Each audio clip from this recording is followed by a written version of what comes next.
Hi, everybody. I am joined by Kit Klarenberg. Kit is one of the journalists at Grayzone, which is a news website service par excellence. They are asking all the right questions, telling us all the things that the mainstream media aren't telling us. And what we're going to be talking about are the conflicts that are going on in the world right now and what we can do to take action to halt those conflicts, to halt our government supporting those conflicts, and to peacefully protest those conflicts. Using Wi-Fi without NordVPN could mean sharing your private stuff with more people than you think. NordVPN. Online security starts with a click.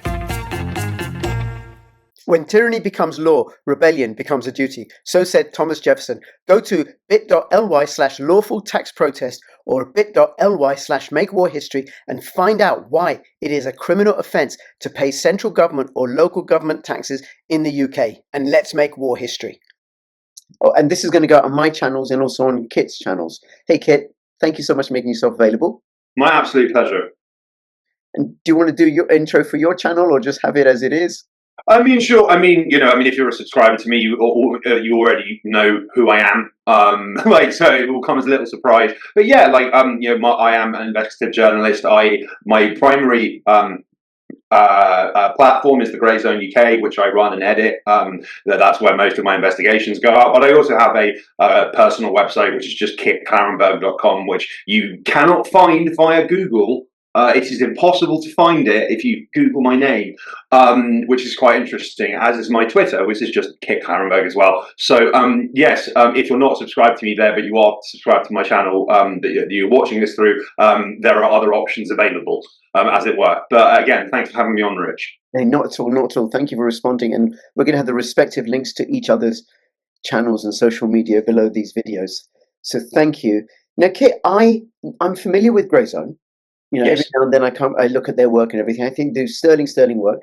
And then I saw your Twitter feed, or a Twitter post came across my feed, and there's the one that you've got pinned to your Twitter. When I looked at it, it's just so upsetting, And for people who don't know, it's x.com/Kit Klarenberg, and the featured post is body parts in plastic bags. And it says that these were once children. And this is what's going on in Gaza. So you've covered that a lot. And I thought, well, I wanted to reach out with you and see what we can do about war. Do you want to say, what are the major conflicts that are going on currently? And what's the cost of them? Well, I mean, of course, we have the ongoing genocide in Gaza, which the human toll is absolutely extraordinary. And I might add as well, this is getting slightly less recognition, but it's just as important, is that Netanyahu, the satanic and war criminal leading Israel, who various governments have announced they will arrest him on war crimes charges if he enters their territory, which is a great development. Let's see more of that, is openly talking about expanding and creating effectively a greater Israel. Stealing further territory from neighboring Syria, where they just assisted in the overthrow of the government of Bashar Assad, seizing territory from neighboring Lebanon that they have been attempting to slowly but surely annex for decades. So there is an enormous cost there in terms of not only lives lost, but lives destroyed, people's businesses ruined, people's homes literally blown up, displaced, and there is zero sign of Western governments doing anything to prevent this. The positive news is there is an enormous number of people, average citizens, who are taking matters into their own hands, as we'll get into. But also, there is the tragedy of Ukraine, where ever since February 2022, we have had effectively what amounts to all-out war between the West and Russia, primarily in South and Eastern Ukraine, with Ukrainians doing the dying and doing so in absolutely vast numbers. Hundreds, if not thousands, of people being lost every day. Russia has taken enormous losses as well. So the cost of that conflict, on top of just the horrors that have been inflicted, they have a huge and by and large unacknowledged economic impact for average people back at home. So the cost of living all over Europe is becoming completely unsustainable for average people. And it's felt throughout throughout the continent. People who used to be able to get by relatively comfortably are now scrimping and saving and living paycheck to paycheck because of higher living costs. There has been a mass disruption to global supply chains from all of this, which is feeding inflation. It's a gigantic mess, which in many ways would not be overly difficult to solve as long as people have the will and the resolve to try. Yes, absolutely. And I see some of the consequences, like the fallout of the mass slaughter in Ukraine, in Russia, in the Middle East, and not ignoring how the US and the UK have been bombing Yemen, the Yemenis. And then, of course, the Yemenis' assaults on Israel. Because, my position is, can we just stop killing each other and resolve our differences through communication? Could we just do that, please? Because all lives matter. But the economic fallout I've seen as a child protection social worker in rundown parts of the UK, where we have more and more children resorting to food banks, more and more families resorting to food banks, and then Keir Starlin, the day after he's elected, saying he's going to give £3 billion to Zelensky and his cronies to pay for their upkeep, and also to come back to the US and the UK in the form of bribes and enrich the military-industrial complex. And a few weeks later, we got no money to keep the elderly warm. Yeah. So now, you said that people are taking action against the war in Gaza. What sort of action are they taking, and what's working out to be effective?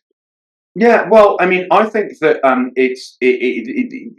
one of the quirks of the Israel-Palestine conflict is that, I mean, never before has media reporting been writ so terribly. Even during the time of COVID, media reporting has never been so bad. So there is always all mainstream outlets avoid calling the genocide a genocide.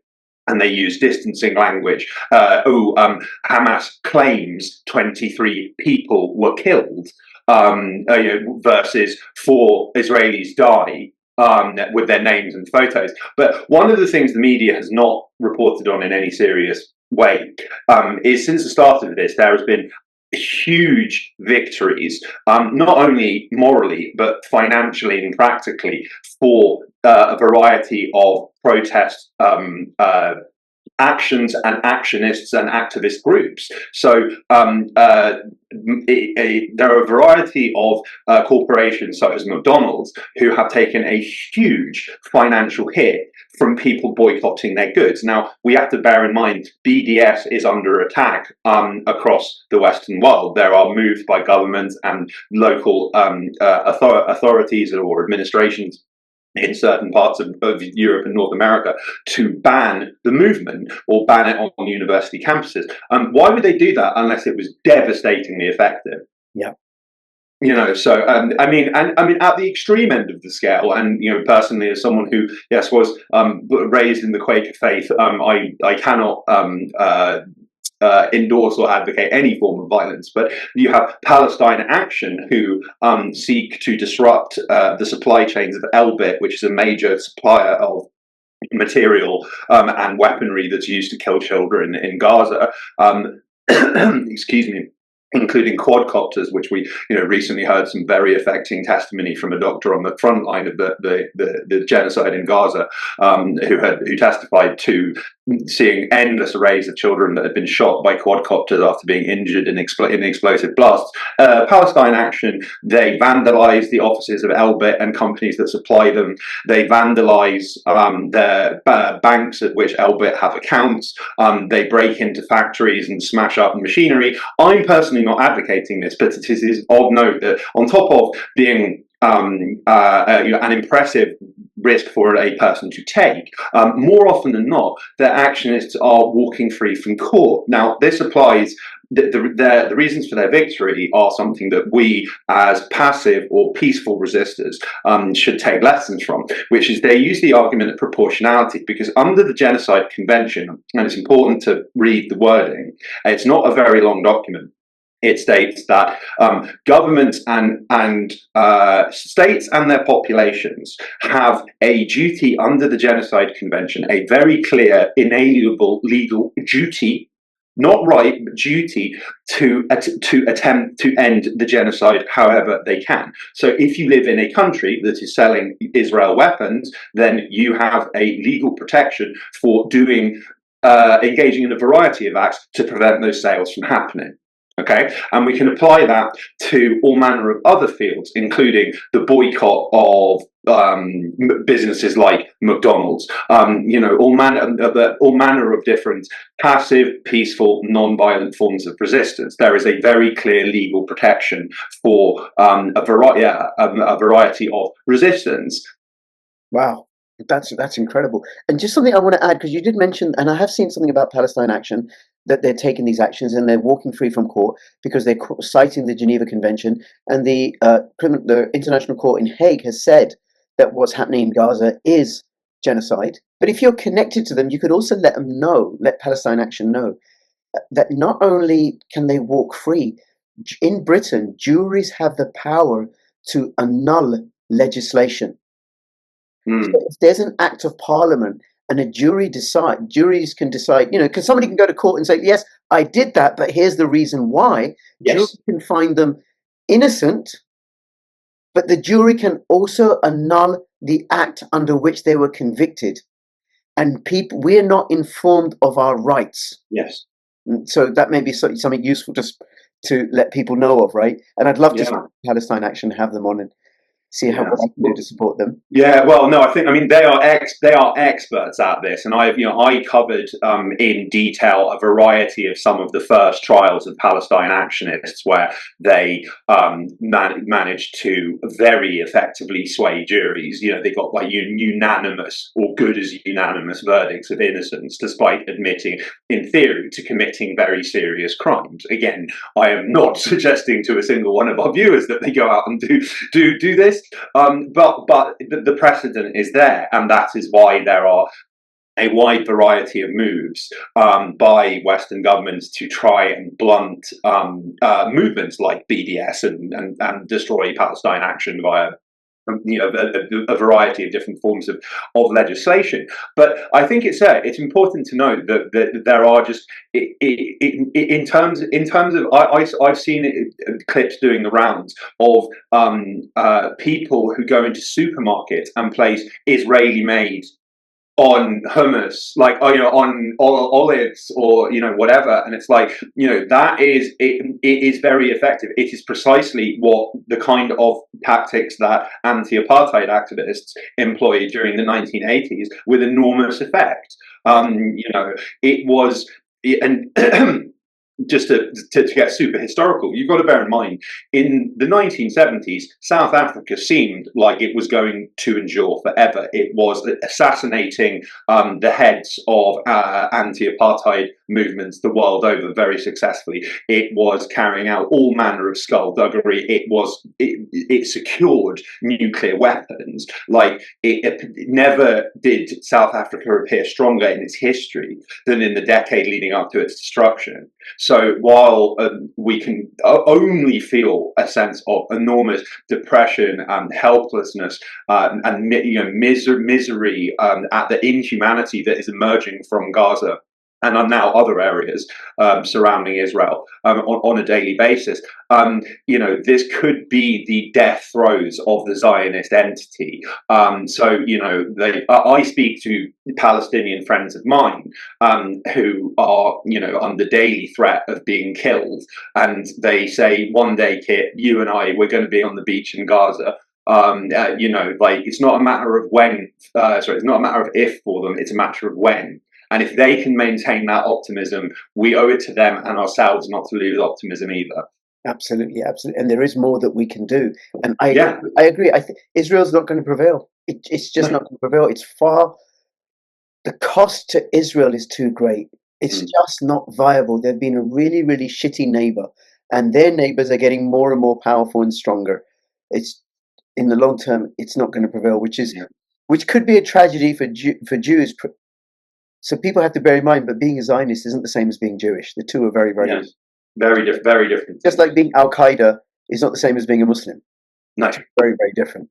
Okay, now back to Palestine action. So yes. they're relying on the International Geneva Convention, and Britain is a signatory to that. Yes. But the actions that they're taking, not everybody's going to take. But I want to move this on to a process that people in Britain can use and people in other nations can use, where the Geneva Convention and the Conventions Against the Financing of Terrorism have been ratified into domestic law. So if I can refer to that, and if people want to know more, they go to the website bit.ly/makewarhistory, bit.ly/makewarhistory. And Kit, this is something personally that I've done. And the argument is, because the UK has ratified these two conventions into the International Criminal Court Act 2001 and the Terrorism Act 2000. And in both those statutes, there are these provisions which say it is a criminal offence for you, Kit, if you're a government agency, to raise money, any of which will be used, where you have reasonable cause to believe suspect that some of that money is going to be used for genocide, war crimes, crimes against humanity, and acts of terrorism. So if you're any local or central government agency or an agency acting on behalf of those, and you're asking for money, and you have reasonable cause to suspect that it's going to be used for those purposes, you're breaking the law, Kit. So HMRC, local authorities, BBC with their TV license collection service, speeding fines, parking tickets, bus lane violations, court fines, any and all form of revenue that goes into the government coffers, some of that is going to be used for genocide, war crimes, crimes against humanity, and acts of terrorism, as defined by those statutes. So you're committing a criminal act by asking for those funds. If I give you those funds, and I have reasonable cause to suspect that some of that money will be used for genocide, war crimes, crimes against humanity, and acts of terrorism, then I'm committing a criminal offence. Yeah, I might add as well that this was, it's rather forgotten now. This was a strategy that peace activists employed in the US in the 1960s and 70s. Over the Vietnam War, they specifically refused to pay a certain portion of their income tax, which they believed would go towards the military. Nobody ever got prosecuted for it. Right. Not a single person. Wow. Which is quite remarkable. And I might add as well, on the legal point, if I can just jump in, and sure. We will return to the main point. There is a superb on the subject of excuse me. On the subject of non-violent, passive, or peaceful resistance, there is a website called Zionism Observer who are doing God's work in terms of holding organizations like the Committee to Protect Journalists to account for not categorizing Palestinian journalists murdered by Israeli occupation forces as journalists killed. For instance, they have shut down perverse extortion websites run by the Israeli occupation forces that were intended to instill fear into the population of the remaining population of Gaza. But they've also set up a website called TikTokgenocide.com. Now, this documents both every single clip of a Israeli occupation force soldier, of which there are countless, has been uploaded to this website along with the pretty much precise geographical location it was committed. They've also, wherever possible, found biographical information on the people responsible for committing that war crime. Now, the Israeli government has started warning its citizens, all of whom serve in the military, one way or another, that they are facing arrest if they go abroad Now, there are several cases of soldiers. There was an amazing story of a Israeli occupation force soldier who was involved in the Nova massacre, which is to say, when the IOF massacred their own people. In attempting to prevent Hamas entering Israel, who was picked up on war crimes charges in Brazil. This resource that I mentioned, it is free to access. It is rife with information. Track down citizens of your country who have been involved in war crimes. Pressure your governments to take action against them for crimes they've committed. Not only that, pressure your governments to adopt policies, as we've discussed, of stating any Israeli who enters our territory is going to be arrested for war crimes if the evidence exists, of which there is usually a large self-created amount. Okay, you could even make the argument that governments are likewise breaching this financial requirement to end genocide by allowing, airplane companies to sell tickets to Israeli customers. Using this very basic legal, very well established legal principle, you can achieve a wide variety of different things. That's extraordinary. That's absolutely extraordinary. I'll have the links to those websites in the description below. I hadn't seen them before. Thank you for that. And just to go through the process, there's actually also something else with regards to these statutes, International Criminal Court and Terrorism Act, which is, so if HMRC asks for tax money and they're breaking the law, and if I give them tax money, I'm breaking the law. If I have reasonable cause to suspect it's going to go towards terrorism. But then if I don't report them to the police for asking for money, then I am committing a criminal offense and could serve a 2-year sentence. So it works like this. Supposing you're raising money, or I suspect you of raising money for a prescribed terrorist organization. Terrorism Act requires me to inform the police that this guy came up to me to raise money for a prescribed terrorist organization. If I don't do that, then I could face a 2-year criminal sentence for not reporting this to the police. So, how this works? Oh, and by the way, by those statutes, the UK government's support for the conflicts in Ukraine, in the Middle East, and for the bombing of people in Yemen, the UK is violating its statutes. And we know that, right? Yeah. But it's really clear. It's not just international conventions, but it's domestic statutes, because Parliament has passed these acts. So this whole process was designed by an anti-war campaigner, Chris Coverdale. Credit to him. He'd already done about 50 days in prison for not paying tax as a protest against war. Then he thought, I got to find another way. And he's found this other way, and it's the way that rich people use to avoid paying tax. So that on the Probity Code website, bit.ly/makewarhistory, download a trust form. There are 4 bits to fill out. Very simple bits. Name, and then the amount that's owed, allegedly for council tax or capital gains tax, and then get it signed by a witness, couple of witnesses, not family. Send the copy to HMRC or council tax. And by the way, I just got to say, this isn't legal advice. People got to be responsible. This is a risky process, right? But the way I look at it, the risk that I have to endure is a minor compared to the risk that people in Ukraine or Kursk or Yemen or Gaza or Syria or Tel Aviv have to endure. Yeah. This is nothing. I'm willing to do that in order to prevent further hardship to those people.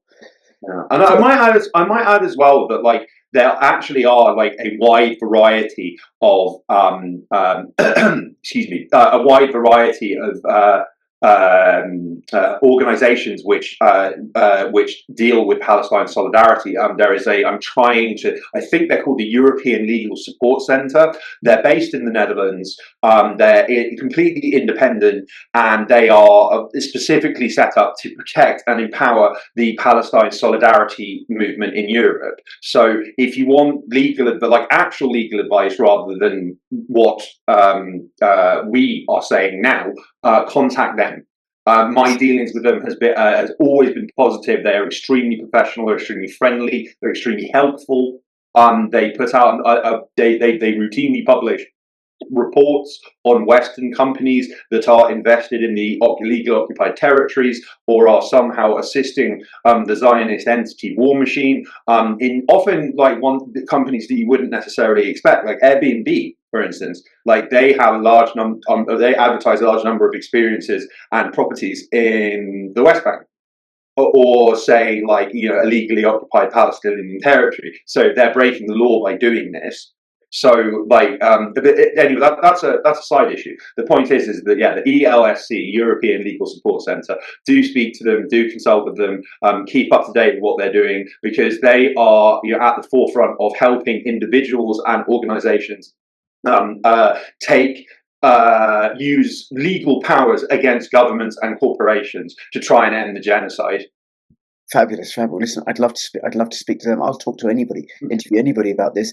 And while I'm saying that this isn't legal advice, I'm not a qualified barrister or solicitor, I am making reference to statute. And here's one I'm going to quote from the the Terrorism Act 2000, Section 17, which is still in effect, and people can go to legislation.gov.uk, and it says, a person commits an offence if he enters into or becomes concerned in an arrangement as a result of which money or property is made available or is to be made available to another, and he knows or has reasonable cause to suspect that it will or may be used for the purposes of terrorism.